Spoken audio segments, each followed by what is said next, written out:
Hello, everyone, and welcome to takTalks number 6. I'm super excited about this one. Chris Milligan, Kyle Canning from Neighbours, as you probably know him. This is going to be a real fun chat, and as usual, I'm not going to do a huge intro, but please click the subscribe button, which is over here, so that you can see tomorrow's as well. We got some really exciting guests, multiple tomorrow, which I think you really enjoy that chat as well. But we'll talk about that at the end, and I'll reveal them at the end, so make sure you stick with us. But without further ado, here he is, the man himself, Chris Milligan. Oh, g'day. Hello, how you doing? Good, mate. How are you? I'm doing well. Better for talking to you, I think. Oh, well, you're welcome. You're the cure for everything. How have you been over the last... It's been a week and a bit now. Yeah, good. Just hanging around, sleeping a lot. That's something I haven't done for a while. But look, a lot of gardening as well. Oh, yeah? What have you been... Yeah, Were you one of those people who went to Bunnings and bought all the seedlings? No. I just pulling all the weeds and, mowing lawns, doing the normal stuff. Nice. Don't have to panic buy anything for that. Yeah, gloves, gardening gloves. Well, that too, yeah. Yeah. Oh, have you been watching a lot of stuff? I have. I got into... Me and Jenna have started watching Ozark. Ozark, yeah? Yeah, which is really, really bloody good. But other than that, man, I think I'm trying to stay away from technology a little bit, I guess. Yeah. I mean, I'm off my phone more now than I was before isolation. So it's a weird one because I would always sit on my phone in between work, you're coming off set, coming home, whatever else, you're always looking at scripts. But now I just leave my phone in the room and just come back to it whenever I can. I think because I know that I have plenty of time to look at it. Yeah, which is a real positive from this whole experience, really. And it's so weird. It's a weird time, but I don't know. I'm kind of enjoying the being at home time. I feel like some people, like obviously this COVID-19 will be awful for anyone who gets it, or some people, I guess they're asymptomatic, so it's not so much. But I think if we're able to manage how it is at the moment, I think some people are going to come out a bit healthier than they went in, because I've seen more people walking around and running around on the street than I have around my house before, or there are more people doing workouts at home because they're told that they have to stay at home. I feel like people are getting more active because they're not wanting to do that, and there's just literally nothing else to do. That's so true. It's there's only so many hours you can sit on the couch and watch telly. Yeah, and you can't go to the pub and have a beer with your mates. So, well, that's a big one right now. Just being able to go, hey mate, do you want to go to the pub? Do you want to go for coffee? Do you want to go down the street? Do you just want to go for a walk? And it's like you can't do any of it. Yeah. How do you reckon Kyle would manage in isolation? Oh, depends who he's isolated with, I guess. Yeah, okay. If he's isolated with his gran, yeah. I think they'd be ripping each other's heads off. Who would be the best person, do you think, on Ramsay Street to be isolated with? Oh, I would have said Gary because he can cook, but sad times. Way to bring the mood down. Oh, no, now where do we go? No, I think it'd have to just... I was going to say Chloe, but I think after a while, her being so bubbly all the time, you'd just be like, can you please calm down? Yeah, quit with the Simpsons references. Yeah, stuff like that, April. Yeah. We love you. I don't know. I think Kyle wouldn't do too well on his own. I'd agree with that. Yeah, he'd definitely need people around, but just anyone who would have a beer with him, I guess. Roxy could be fun. Roxy would be fun, actually. Good point. That could get very physical in isolation. Yeah, the Kyle-Roxy between Kyle and relationship. Yeah, there'd be a lot of arguing, I think. Yeah, which would lead to makeup. Exactly. Exactly. Exactly. We know where it's at. Hello, everyone who's on the line with us too, or on watching us. I'm reading your chats at the moment as well. Who would David want to be stuck with besides the Boo obvious? Oh, David would be. He'd have a lame answer. He'd say Paul and wants to be with his family. Oh, really? He's so straighty 180 in that way, and family's so important to him, which is a trait that he got from Paul, etc. Yeah, etc. okay, yeah. Yeah, all right. Otherwise, maybe Asta. Just say. I was gonna say that. I knew it. Yeah. He'd like a little bit of baby time. For sure. And he's a doctor, so he knows what he's doing. He'd take good care of us. So. Well, actually, he wouldn't be. Oh, that's true. Yeah, then. He'd be working. He'd be working. Although my mate's a surgeon and like a GI surgeon, and he's not working at the moment because he is working bits and tiny bits because he can only essentials. Yeah, because a lot of his surgeries aren't essential, and in terms of, I asked him if he would get called in if things got really bad, and he said not really because he'd be more of a hindrance because he doesn't work in intensive care, and so he wouldn't know what he was doing. Like he'd understand the medicine of it, but if anything, he'd just probably get in the way, and it comes down to more about beds than doctors as well. True. If it got really bad and the doctors were getting sick, then maybe I don't know. But that's something that I hadn't thought about beforehand. I thought every doctor could just do the doctoring, but not exactly. Yeah, just pick one, like Dr. Carl, mate. Do everything. Yeah, and you can just get a hand drill and open up someone's brain. And, although it didn't work, but... what Kyle did after the explosion at Sonia and Toadie's wedding, and just walk around offering people Tim Tams. You know. Hey, look, he's bringing positivity, all right? Like, you know, he's for the people. He's for the people. He'll be mayor by the time you're done. There'll be Mayor Kyle, I reckon. Well, Erinsborough can't get any worse, so you know. Yeah. Hey, it's not too bad. That hospital must be the best in the state. I mean, everyone from the island, for some reason, came all the way to Erinsborough Hospital to get fixed. I mean, Gemma was in. Not Gemma. Harlow was in a real bad state, and she came. World-renowned doctor Carl Kennedy, mate. We all go to him. Why would you go anywhere else? I mean, somewhere close sounds a bit ridiculous. Exactly. You know, you got to be close to home. Anyway, let's go way back to the start for you. Where were you born? I was born in Brisbane, in Queensland. Yeah, and your parents' names are Sonia and Jim. Sonia and Jim, excellent. What do they do with themselves, or did do? Well, sales. Oh, yeah. You know, just real estate, bus seat and shelter sales. Oh, right. My dad's done a bit of Ubering lately, just to get extra cash. Why not? But you know, mainly my whole family on both sides, mum and dad's, they're either salesmen or carpenters. So that's where you get the gift of the gab from. Well, I thought I'd mix the two and to do it, you know. Yeah, very good. Very good. When did you like performing? When did that come about? Oh, I was doing that from a young age. I remember my Oma and Upa, which is German for grandma and grandpa.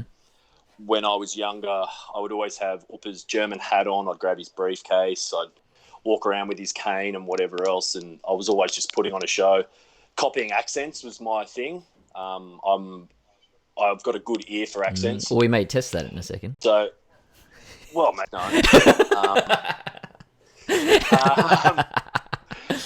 No, because my dad's and my mum's side's German, so I just grew up around accents all the time. And being the youngest in the family, I was either too shy to even get out of the car, or I'd be putting on a show, either or. Yeah, I was a bit the same, really.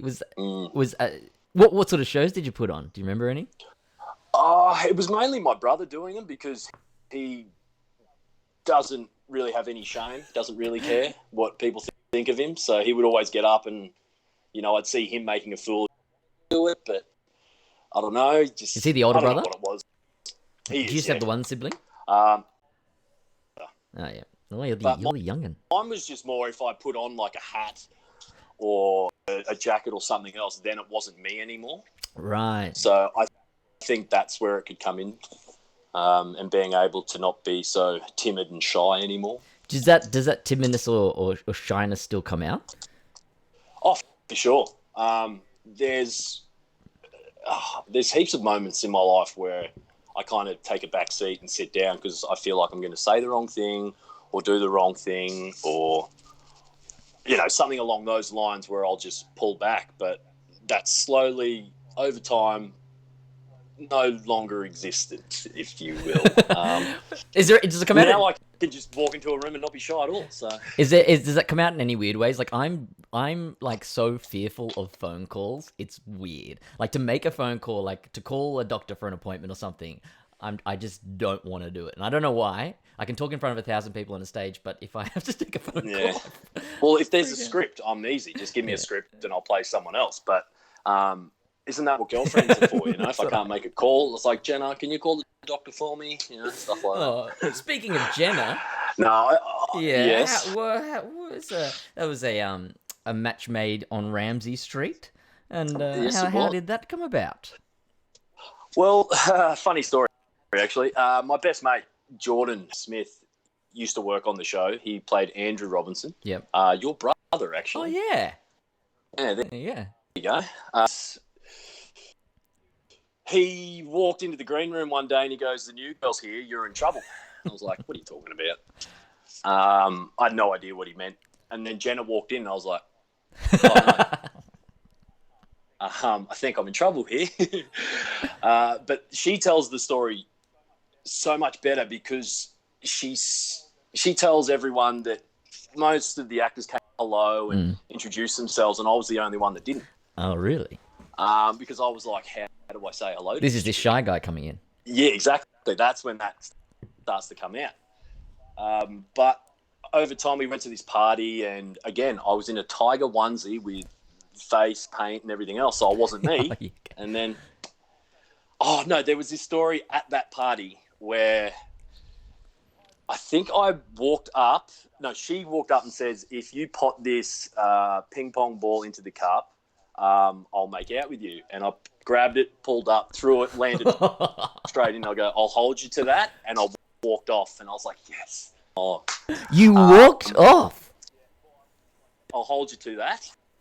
Walked off, and 7 years later, we're still together. So. Wow. What has she told you what she thought when she's offered to kiss you for doing it? You do it, and then you walked off. She thought it was badass. She thought it was great. This guy's so cool, man. I like him so much. Girl that I ever, I guess, came across or whatever, I was like, no, I really want to get to know this bird more. And I still think she's probably the only one that I've met to date still. There's always going to be girls out there that are friends and whatever else, but always just different for me. Do you have many close female friends? A few, yeah. I'm not one to, I guess, hold on to friends of, if I'm not talking to you, then, it's not like we're not friends, but, you're doing your thing, I'm doing my thing. And then if we ever, our paths meet again, then sure, we pick up where we left off. But I've got my really close core group of mates from Brisbane, and a lot of them I went to school with. So I've been mates with these guys for 25 years already, and I'm only 31. Yeah. So I'm in the same boat as you. It's I don't know, it's weird. I'm very much a wolf pack kind of guy. Oh yeah. I like to keep it within and not outsiders, I guess. Yeah, and it's harder as you get older to make friends, and I find that all those relationships, especially the school ones, and I'm sort of similar to you. Like I've got like this real core group of mates that I've known since I was 8, and they're all so different. And some of them, if I met them now, I'd go, we're not being friends. Like, there's just no way. But the loyalty and the history goes back so far. Anything that you don't agree with or whatever, it's just like, it's easy to call them out and stuff, but everyone knows that we'll say what we mean, and then it'll sort of like become something, but then it washes over because everyone knows that, well, no matter what, we're still there for each other, I think that's what we're losing in society a little bit. How you can still be best friends with them. I've got heaps of my close mates that I don't agree with them on a lot of things, but we still sit there, have a beer, chat it out. Yeah. It's not like our relationship's over and, I disagree with you, I'm walking out. Yeah, and there's a respect there, right? Because then that's what it's based on. Yeah, of course. So, I mean, you got to listen to each other, take in what they're saying, and you hope that they're taking in what you're saying. yeah, absolutely. So anyway, back to what was school like for you? Were you good at school? Were you bad at school? Oh, I think I could have been better. I really got out of school was friendships and sport. Yeah, what sports were you playing? Everything. Mainly soccer and water polo. Oh yeah. But I gave rugby a go at the end, year 11 and 12. I was a swimmer. I played cricket for a little bit. What else was there? Athletics. Whenever there was a sport, I was like, You do it. Just love it. Yeah, it was just something about sport that really got me out of my shell. Do you love the team aspect? Yes, but I also love the, how do you word this? Like, as an individual, how your team sees you, I guess. So to be depended on. Yeah, well, I guess for soccer, I was a forward, a striker. So, I loved being able to score a goal and seeing how my team reacted to that. And if we would win, you'd be like, okay, yes, we won because of that goal. I'm claiming that victory as mine. Hang on. There's more to it than that one goal. But I guess that came with, playing more and more sport. And just water polo was my favourite, though. That was such an intense sport. It's brutal. I learned a lot about just human behaviour with that sport. It's like a win-at-all-costs kind of thing. I mean... Yeah. Look, we used to swim with fists. And you'd swim over, and then you'd have to wear 2 pairs of togs because people would them. And did it actually work to wear 2? Like, I feel like it does. It does? Oh, okay. Especially if one, and you're not having to cup and walk out, But there was once I was in a representative team with David Pocock, who played for the Wallabies. Yeah. And in training once, I was playing centre back. He was centre forward. And this was just training. And he's grabbed me from behind and just popped me twice. And I'm like, all right, I'll come off for a bit now. Thanks. This is just training. What training?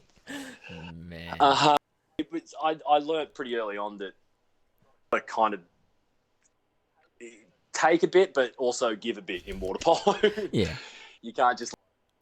Yeah, you're sort of like earning that respect, I guess, in the water. Yeah. And there was some...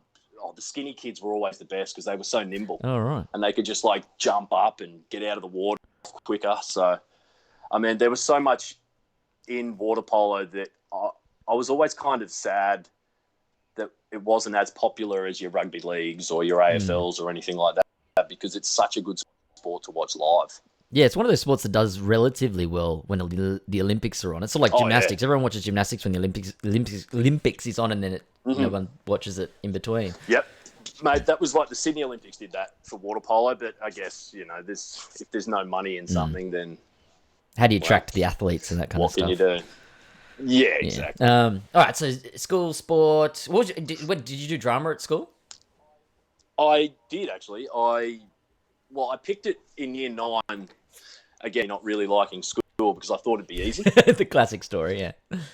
Yeah, all the other ones seem pretty hard. I'm definitely not doing Japanese because I'm like, that's way too hard. Yeah.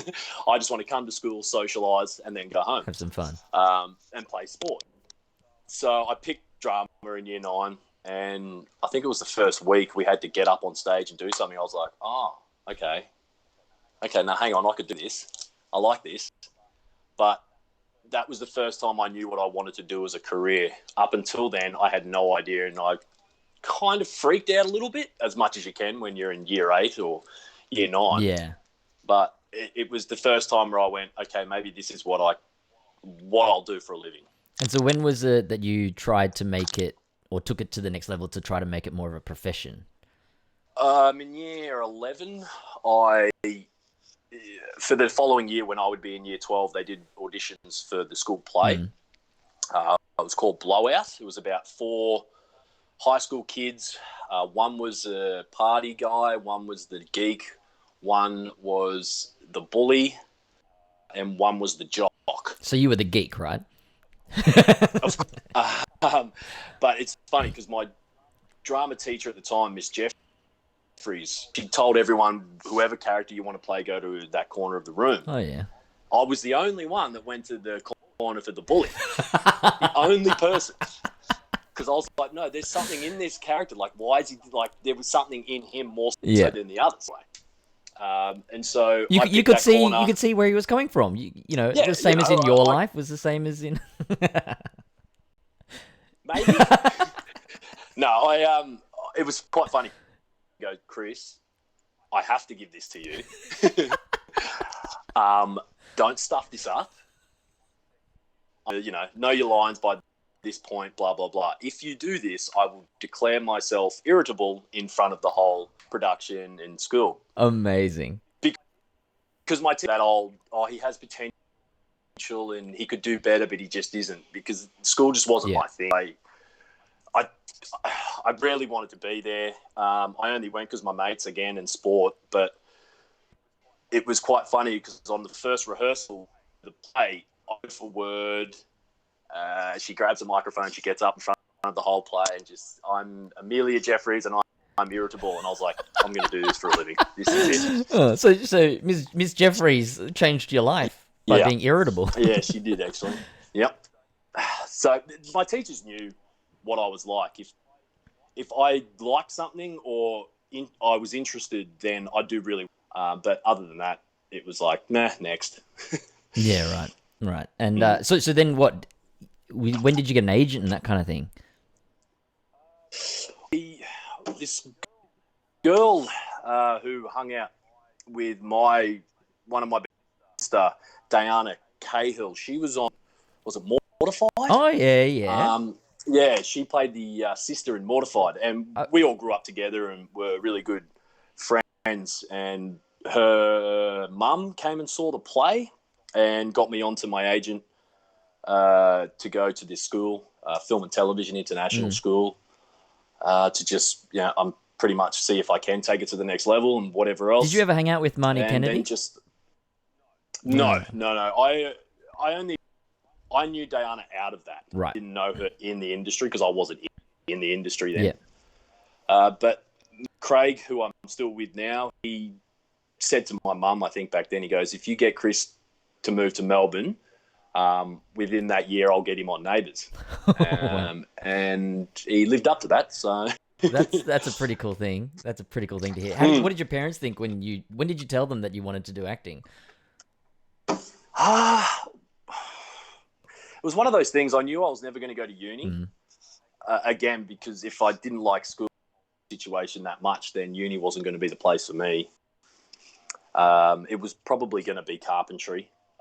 I'm not really good at sales because if someone says no, mate, walk it. I'm not going to push you. So it was probably a carpenter or what I'm doing now, and I'm so glad I picked the latter on that one. But for them, I think they kind of knew that I was going to be different out of the family. From a young age, I just remember it wasn't just me who didn't know what I wanted to do. No one knew or could even guess what to do. But when it came to that school play, and I had really close friends of mine. Okay, I grew up in Brisbane, so a lot of my friends and me, we take the piss out of each other a lot. So growing up in that environment, if you ever did anything different or just a bit out there, you always got paid out for it. And for example, he was the first one in our group to wear a V-neck. Yeah. He got paid out for a V-neck shirt. So when it came to me doing the school play, I was like, oh no, how's this going to go? You're playing the bully at least, right? I was like, okay, maybe they will. You know, you've got this, I don't know, the certain way you think about actors and whatever else in your mind, and you don't know how it's going to go down. Yeah. I came and watched the school play. My family and friends. It was them that actually solidified to me that this is what I want to do, because they were like, dude, that was awesome. Like, they didn't pay me out. They didn't, give me shit about it or whatever else. It was like, no, dude, wow, that was awesome. I'm like, oh, well, if I can get them to change and their mind on that, then, I could for a very long time. That's pretty amazing. So you would finish year 12, and then how long was it till you moved to Melbourne? So in Brisbane, I was 7, finished year 12, and I moved to, what year was that? 2005. I moved to Melbourne in 2007. Yeah, wow. So what'd you do in 2006 then? 2006 was just labouring work. I Bit of a gap year. Well, as soon as I came back from school, his dad's like, I've got your jobs where I work, because he used to sell air conditioners. Oh, yeah. So I had to go there and install them. Oh. And he's like, that's it, Monday, you go and work. All right, really, Monday? Like, I've just come back from school. Do we have to? He's like, yep, you're coming with me. And then that sucked job ever. It was in Brisbane in the middle of summer, crawling in roofs, trying to bag up ducted. Yeah. You're like, I can't do this for the rest of my life. Then I got into carpentry with my mum's uncle, and he listened to Talkback Radio. And it's like, oh, really? Like, can't we put on a song and sing? So it was 2006 was a year of knowing what I didn't want to do. Yeah, hard labour. Yeah, exactly. But jobs, even now, I'll go back to labouring, and I've got a good mate of mine, Josh Boyd, back in Brisbane, who he actually helps me out by giving me work. It's just something about getting out, and I don't know. I could not sit in an office, and you've probably seen me in the green room a few times. I go a bit nutty, and I'll pick up a golf club and I'll swing. It's like I can't sit down for too long, and I knew I'd never wanted to do an office job. It was either going to be working outdoors or, or this, performing, whatever it was. But it was a weird time, actually, because it wasn't until 2007 when I got the Pacific, and I only got the Pacific as an extra month's work. Yeah. And then it was like 3 months up north in Port Douglas to 7 months down here in Melbourne, and that's when I stayed. Met a few guys on that show, moved in with them, stayed down here, and then by 2008 August, I was guest role as Kyle on Neighbours. So the Pacific brought you down. I was originally going to come down anyway. Funny story, actually. With the Pacific, the call, I'd got the job, sweet, setting up everything, was going to move and whatever else. Then 5 people out of those extras got dropped, and I was one. So then I got the call saying you no longer have it, whatever else, absolutely shattered. And I'm like, okay, Mum, I'm still going to move to Melbourne. How are we going to do this? So I was about to move on my own anyway. And then the Pacific, they called back and said, actually, no, we need you 5, so you're back on. I'm like, oh, my God. Like, what a roller coaster for a first job. But it was a good eye-opener for the rest of my jobs, because it can just be taken away from you like that. That was really good to get the Pacific and move down here and have some friends to move down with that I met on there, and some great mates that I'm still mates with today. So I thought the Pacific filmed up in Queensland. In Port Douglas for 3 months. Right, and then they came down here and the Yangs. Right. Well, what was that shooting like? I imagine it would have been pretty grueling. Oh, mate, it was crazy. It was the best time of my life. I mean, we had a 10-day boot camp where we were literally on a boot camp, and we got off the plane, hopped on a bus, and they drove us to the middle of nowhere, north of Port, near Mossman, I think it was. And this Marine jumps on the bus, and he's like looking in, and my mate Glenn, he's a real larrikin, and he's like, look, oh, what's going on? The guy goes, are you fucking finished? And we're all like, what is going on? He goes, everybody get off the fucking bus, get off now. And we're like, holy crap, someone's yelling at us. Like, what do we do? And he lines us all up, and from that day, 10 days, we were treated like we'd just joined the Marines. Wow. So it was mental. We were eating rations packs for 10 days. Some people would go, "Oh, that sounds terrible." I'm like, "That sounds so much fun." Oh, mate, it was so much fun. And then they're teaching us how to shoot weapons. It's like, that was the best time of my life on a set. Yeah. Because there was a main core of us, about 50 extras, but we did the boot camp with the main actors. So we were always around them, whatever else. So we always felt like we were one team rather than actors and extras. So it was. I'm just thinking about all this sleep. They came running up to us. They had a Japanese boot camp time. Yep. And in the middle of the night, one night, they had this firefight where they come in up to our camp, out and whatever else, and lay down and start firing back. And I slept through the whole thing. So there's cannons next to me, laid in for 10 days on the ground, shooting cannons, and I still slept through it. That's impressive. Like, yeah. Oh, for anyone, I'm a really good sleeper. Man, really. I mean, everyone else thought you were just a coward who stayed in his No, hooch, my hooch buddy was like, "What happened to you last night?" I'm like, "What?" War. I'm like, "Really?" Sorry about it. So yeah, that was a lot of fun, man. Just running around as a 19-year-old on per diems up in Port Douglas. Yeah. It was crazy. We would get home at 3 in the morning, 4 in the morning, and then the bus would pick up. Amazing. And you're just like, every day. I'm like, thinking about that now makes me feel sick. I'm like, I was 19. That's how. That helps. The youth help. Yeah, it was a dream job for anyone that was involved. So were you sitting there watching the actors and trying to learn off them at that same time, or were you just having too much fun doing what you were doing? A bit of both. Hours a day. You actually take it in we worked for 10 months. So if you didn't take anything in, you really weren't paying attention. Yeah. But I got a little, because the Marines who taught us, the cadre, they would always, the directors and first assistant directors and whatever else. And sometimes if they needed someone to say a word here or pick them up, they would pick people that they trusted in our group. And so there was one scene that I got to do. It was clearly on the cutting room floor because I had to do an American accent, and back then I had no idea. If I heard that now, I would be shattered because it would have been terrible. But got to do a little bit on set working with the director and whatever else, and that there was my first ever, I guess, line on a show. But it was also the first time I was on the cut. Do you remember what the line was? It's okay. It's okay. You're all right now.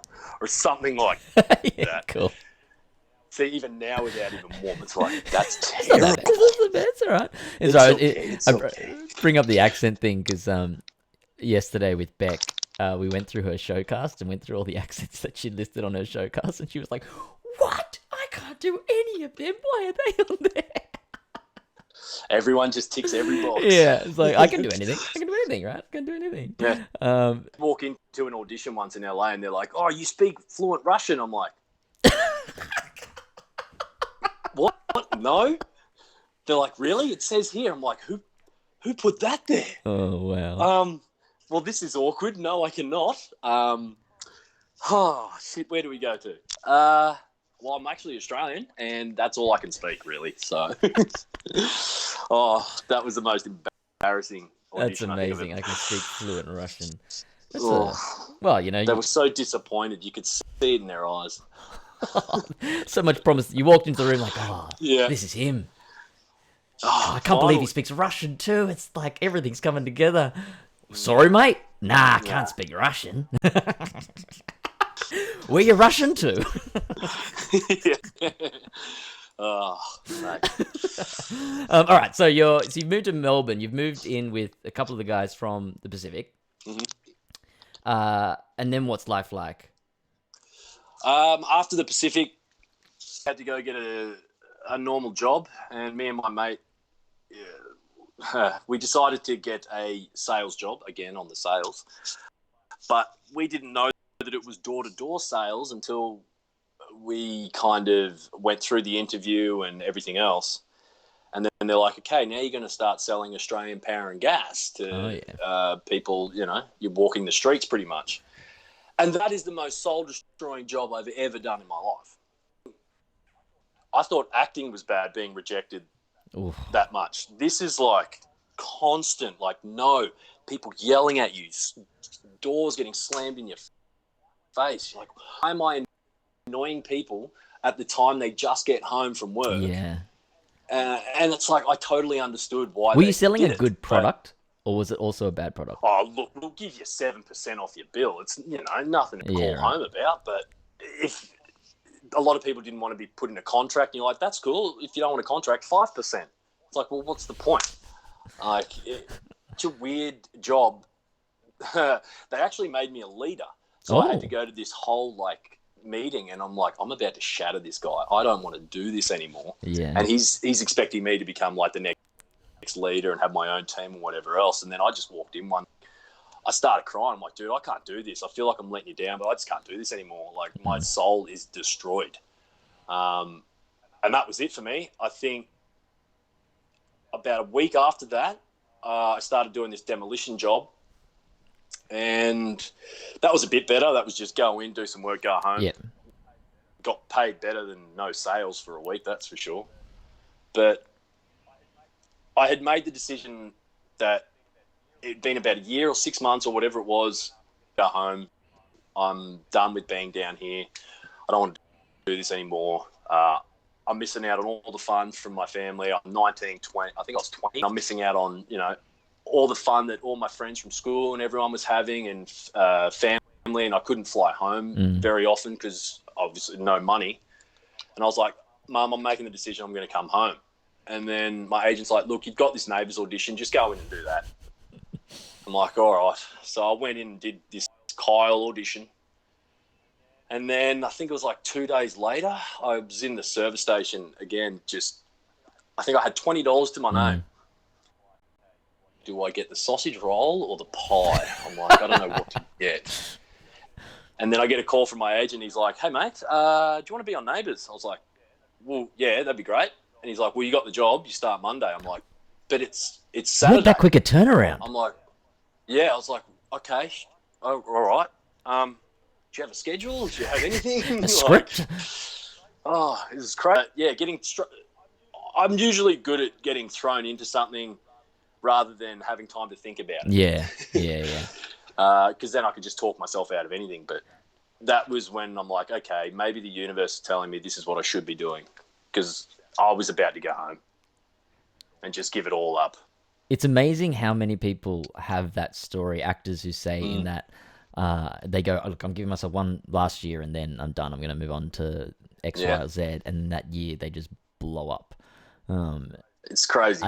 It was good because it was a guest role. Yeah. So it was enough for me to be like, okay, I'm getting a taste of it, but it didn't throw me where I was this 19, 20-year-old just getting, you know, all this money and whatever else straight away, because that would not have been good for me. Yeah, right. I needed to kind of fight for it a bit harder. How frequent was the so guest really role? Appreciate it. Oh, the first one was 8 weeks. Then I don't think I came back for another month. And then after that, it might have been 4 months, 5 months, and then it might have been another 2 months. It was for 2 years I was a guest role. And so, yeah, it was always, I mean, I could have one episode here and then not be on for 3 months, but have 2 or 3 episodes. yeah, so that's kind Kind of like now. Yeah. You know, every so often just come back. Yeah, which is kind of good for you to get a little bit of money, but don't feel like you're suddenly king of the world. Yeah, exactly. Well, mate, still, even with that, every so often getting asked back, I couldn't get a full-time job because I knew that I'd have to come back. So I'd have to find random jobs in between, and then that was paying for my rent and car and whatever else. I'm like, it's not enough. Were you mostly labouring and stuff through that? Yeah, I had the good thing, tradie mates. Even when I moved to Melbourne, my mate was a Sparky, but I got to him for a few months here and there. Labouring work is the best because you get paid a decent amount. You're outside, you're working. You're not just, I guess, sitting in an office and getting fat, especially for this industry. It's good to at the same time, you know. But I kind of like the Sparky work more because all we did was a couple of, what was it? The air cons was the worst. Yeah. Carpentry isn't too bad, but most of the bosses I've had, they're quite aggressive. Right. So there was a lot of yelling involved, and I had a hammer and whatever else. So I'm like, this is not what I want to do. Yeah. Yeah, well, when a hammer comes flying towards your head, you think you reconsider what you were doing. That was from like, that had nothing to do with the country. It was just you were just sitting at home, of course, being a little bit of a dickhead. Must have just said something wrong. All right, and then so when was the call about going full time? I was living with Jordan again, Smith, my best mate, and he was on the show at that time. He was on the show full time, and I was living Is on that his where you couch. Yeah. Well, we're actually both from Brisbane. We had mates who knew each other, and I kind of knew of him, and vice versa. He knew of it. We'd never actually met or anything like that. So that was just said hello to each other in the green room. Yeah. We were like, hang on, we're from the... Yep, do you know them? Yep. So that was, again, it was awesome because it was a time in my life when the mates I had on the Pacific, they all started to have girlfriends and move on, and I was like, where am I going to fit into the world a bit? And so I lived on his couch for like 3 months until he kind of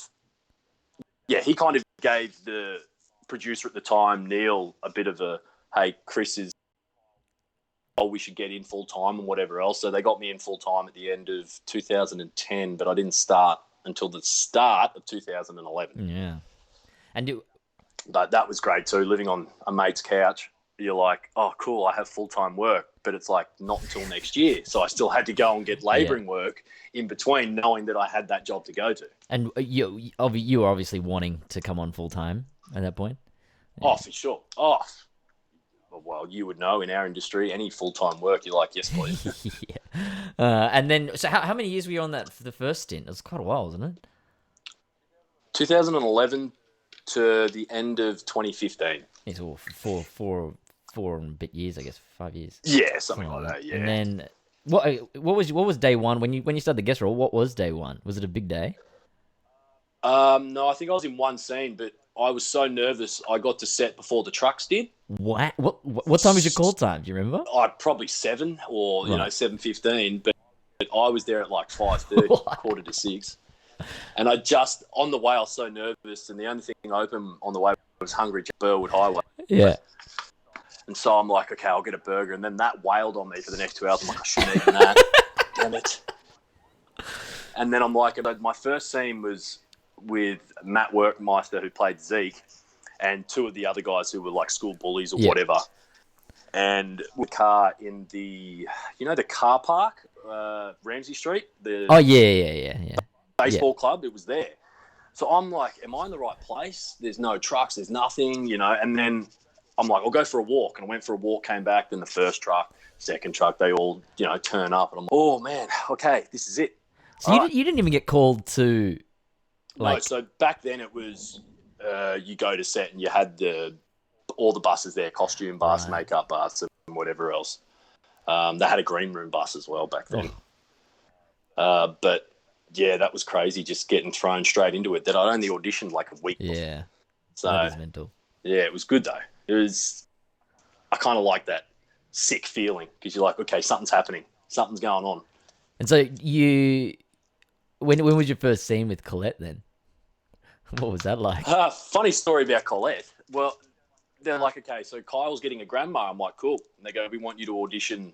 We've got 3 women. Okay, cool. The first 2 came in, and I was like, oh, they're so not bad. They just weren't Sheila. I'm like, nah, she was too timid and whatever else.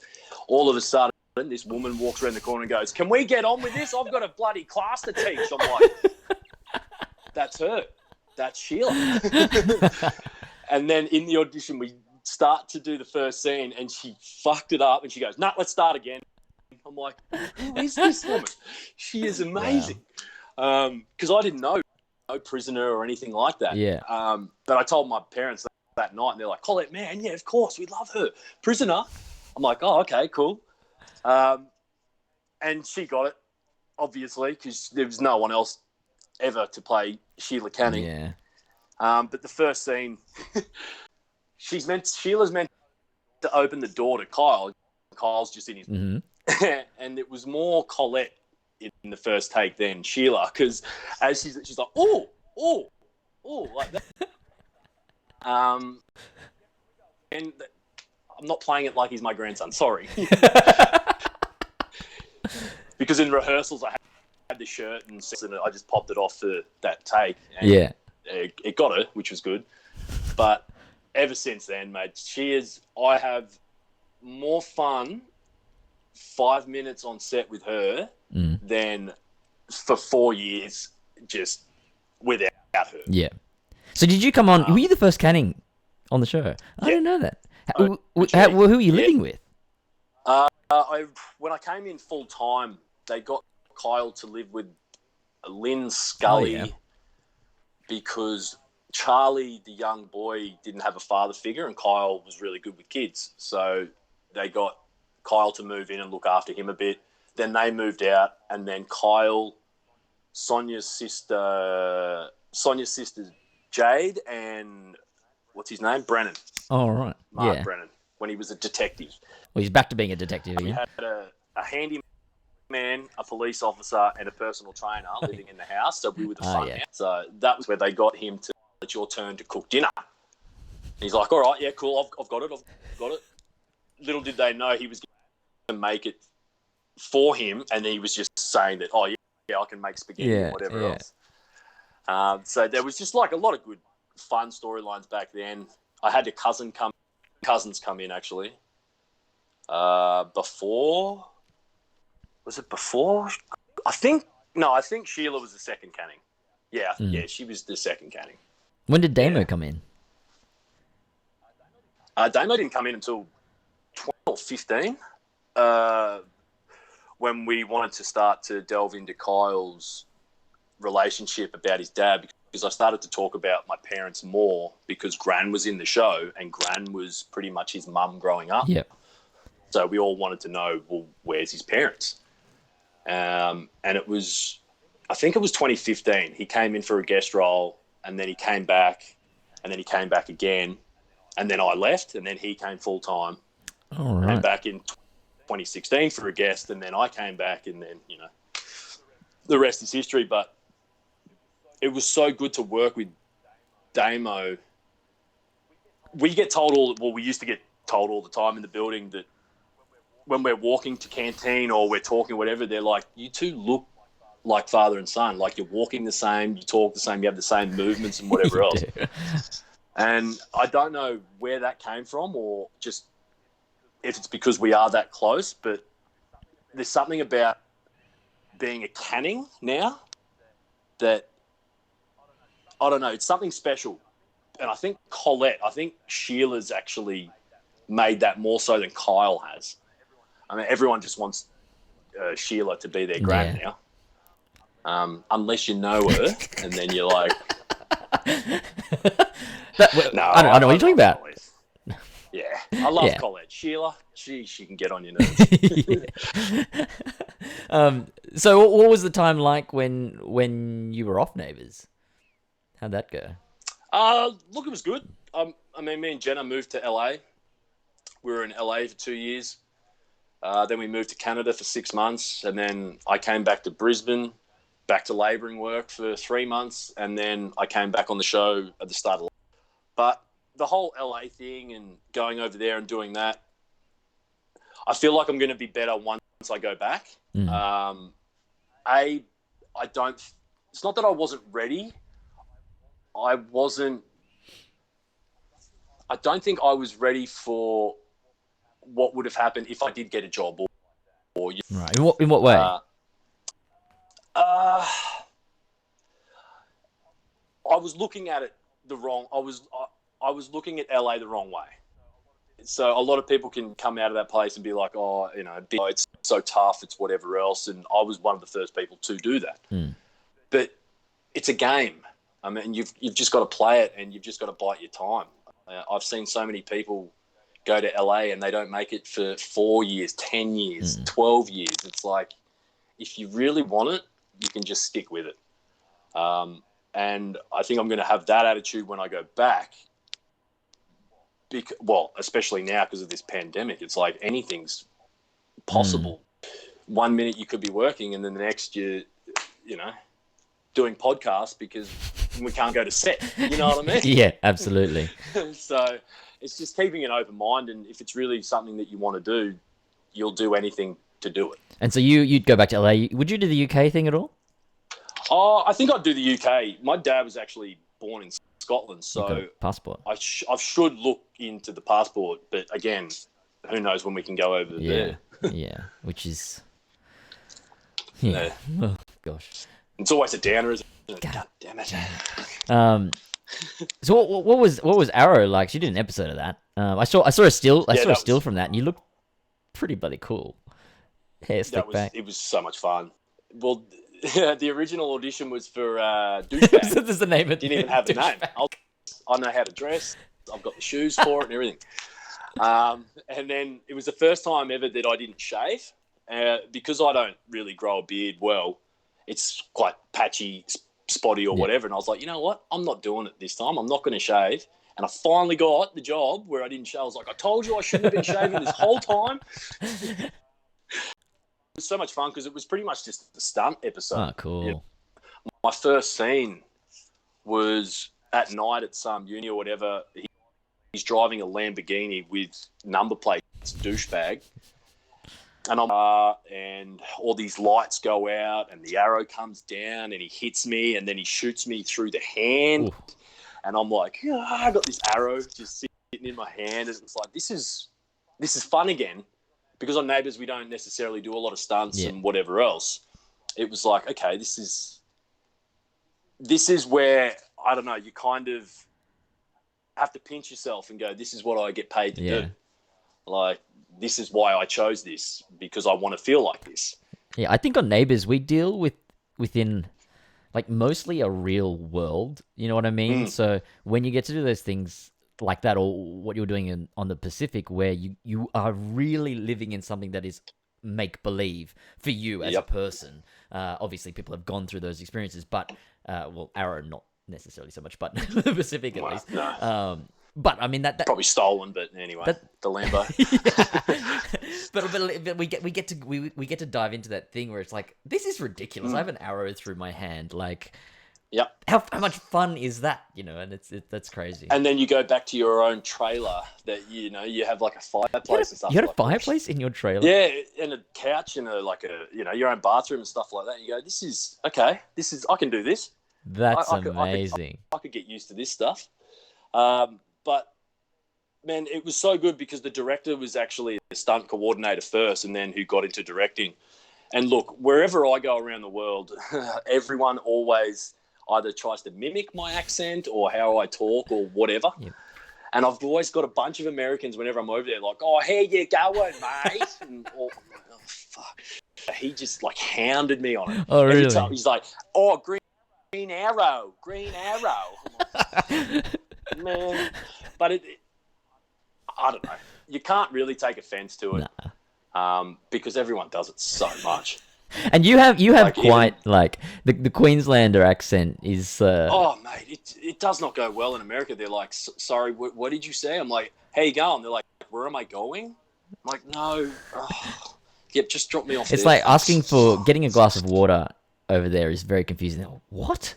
Oh, dude, they just don't understand me at all. What? Water. A water. Oh, okay. Oh, water. What a what? Yeah, that's the one. Oh, dude. That's why Jenna comes in handy again, because I'm like, can you just talk normally for them, please?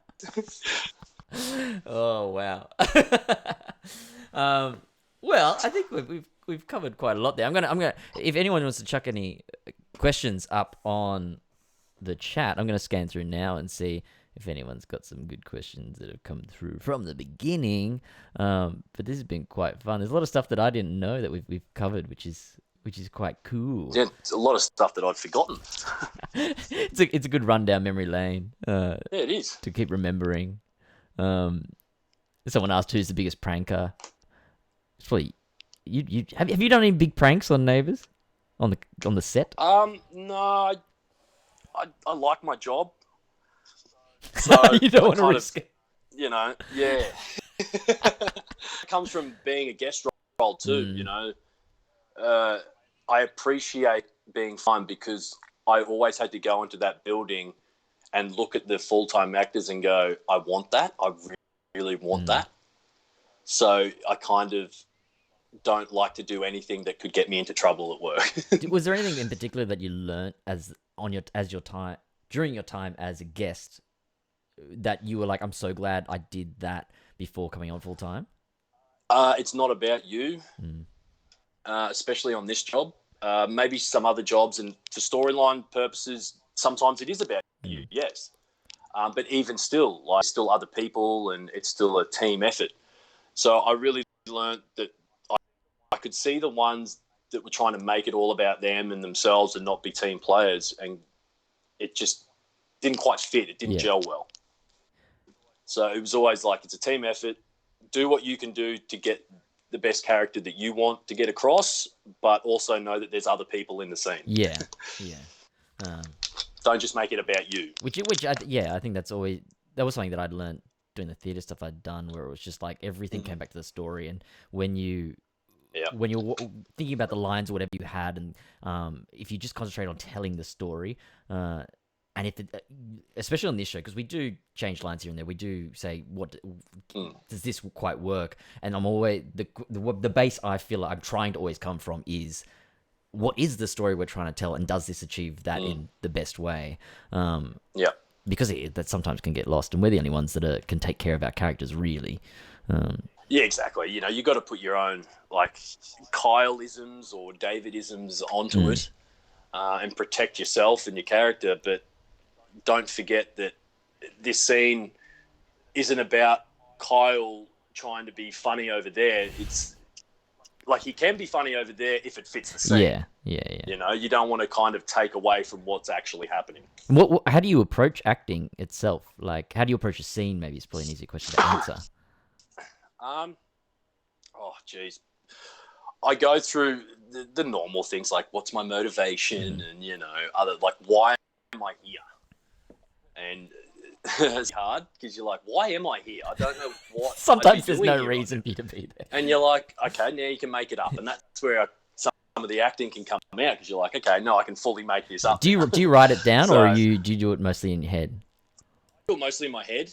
I used to write down a lot more back when I first went full time, but after a while, like, I've got a great memory, so if I read something that's happening to Kyle, I'll know exactly, or I can pick places that I've previously played, or, you know, of what I think Kyle would react to that much easier, because it's in the memory bank somewhere. Yeah. It's in there. I just need the trigger word or whatever it is. We've got some of the sort of standard questions. What bits of Kyle are you, do you think? Jeez. I couldn't. I feel like the older I've gotten, the more I've actually seen Kyle and Chris be different. Where they were kind of similar early on, but we've definitely both taken different ways in life. So what's the biggest choice you've made for Kyle that isn't a criticism, if you can think of one? Oh, I think it would be how Kyle was always afraid of public speaking. Because I wouldn't be if you gave me a script or you got me up in front of people, give me a mic, give me 2 beers and a microphone, and I will make anything up. But for Coreline I ever did with him, he was just like shattered. He couldn't even move. He's like, I can't get up and talk in front of people. He was, I don't know. That Kyle there was kind of like Chris back in the day. Yeah, right. So it's weird how it's sort kind of of flipped. turned out. Yeah. I wonder if that's in some way Chris looking at Kyle as being sort of younger minded, and so you're projecting young you into him or something. I think so. There's something along those lines of, especially when you play. Yeah. It's easy just to sit here and say, "Oh, I know Kyle what he'd do, so I can just pick the script up and do it." And it's like, well, no, because then you'll miss little moments and could be like, "Oh, actually, Chris may not have ever thought of that, but Kyle would." Yeah. And I love seeing your little Kyleisms come out. He's pretty funny. He's a lot of fun to He's play. heaps of fun. He's so good. And we'll finish up with this. Anything you want to share about filming Endgame? No, see, with my stuff, with Zimmer, Roxy and Kyle, I had all the fun stuff. Yeah. I mean,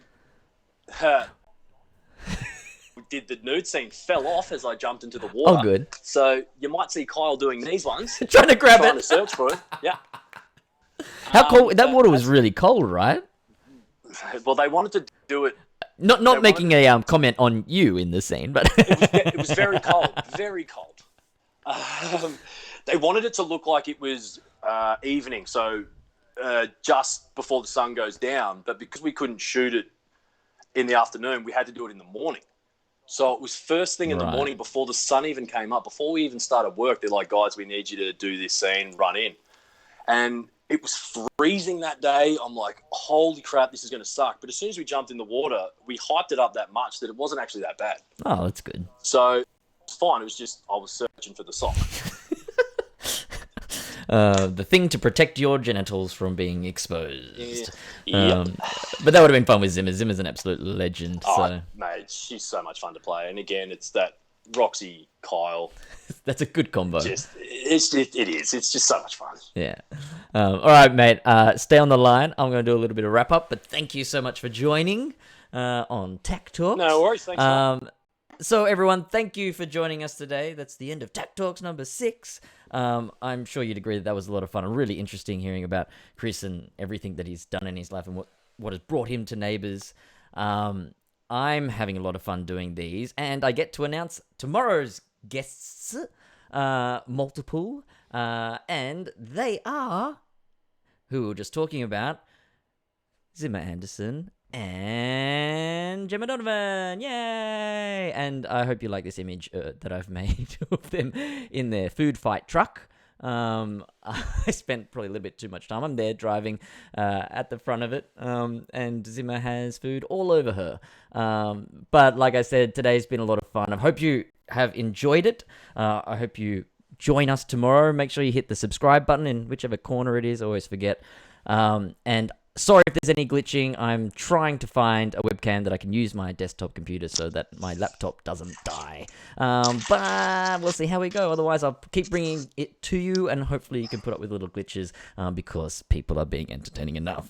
But that's enough from me. Thank you for joining us. Thank you for Chris Milligan, Kyle Canning for joining us. It was a lot of fun. I hope you guys stay safe, stay home, and have a great rest of your day, night. And go watch Neighbours because it's on now.